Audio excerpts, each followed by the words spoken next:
Jeszcze na chwilę warto wrócić do tego, jak nasza świadomość tego, co się wydarza, była niewielka, dlatego że to bardzo dużo tłumaczy z zachowania ludzi w czasie okupacji. 17 września w ogóle był poza naszą świadomością, dlatego że my uciekliśmy z matką, jak opowiadałem, do małej wioski koło Kazimierza nad Wisłą.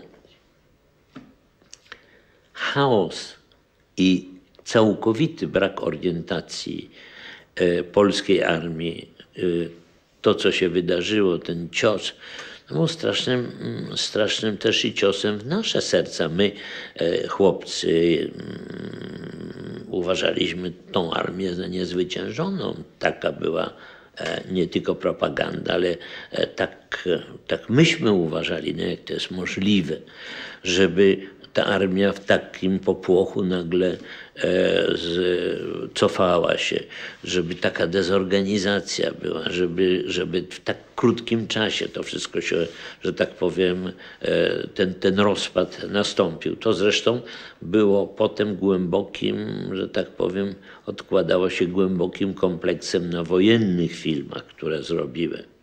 To było dla mnie strasznie bolesne, że to tak się stało nagle, no bo to jest ta armia, którą ojciec mój reprezentował. Co się stało, co się wydarzyło.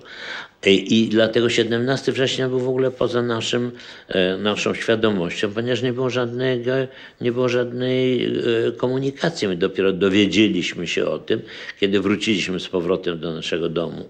Kiedy dostaliśmy list od mojego ojca, jakiś żołnierz przywiózł list i pieniądze z Trzepietówki, że ojciec jest po tamtej stronie. Dopiero dowiedzieliśmy się w sowieckiej niewoli. Dowiedzieliśmy się, co się wydarzyło 17 września, ale co to znaczyło, niewiele wiedzieliśmy, no bo nie znaliśmy tamtych, że tak powiem, bolszewickich porządków, które były zupełnie poza naszą świadomością. I w związku z tym nieświadomość, utrzymywanie w nieświadomości społeczeństwa było całkowite przez brak jakiejkolwiek swobodnej komunikacji.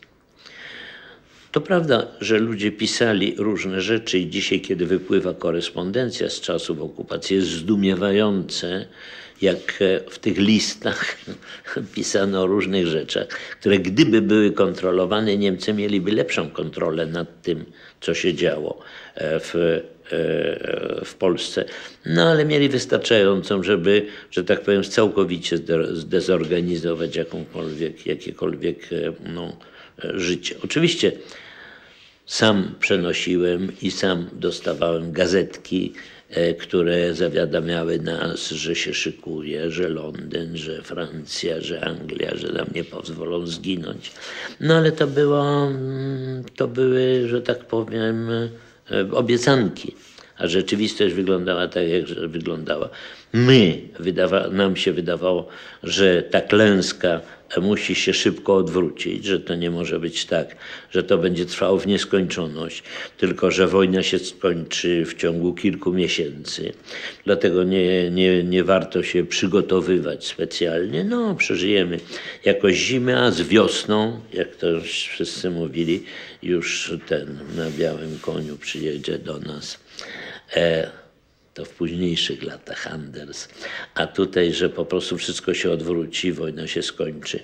Myślę, że ten moment był bardzo istotny, bo pozwolił nam przetrwać te pierwsze miesiące, że co prawda klęska, ale klęska się obróci w szybkie zwycięstwo nad Niemcami. Im dłużej to trwało, tym bardziej widzieliśmy, że to nie tylko jest nasze złudzenie, ale to złudzenie się pogłębiało. Może właśnie im bardziej się pogłębiało to złudzenie, że tak powiem, odchodziło, może tym bardziej zajęcie się czym innym było taką wewnętrzną potrzebą. Ja malując kwiaty, malując jakieś martwe natury, pejzaże, jakby znajdowałem się w innym świecie. Mnie już ten świat nie mógł zrobić takiej krzywdy. dlatego że on już nie był taki dolegliwy.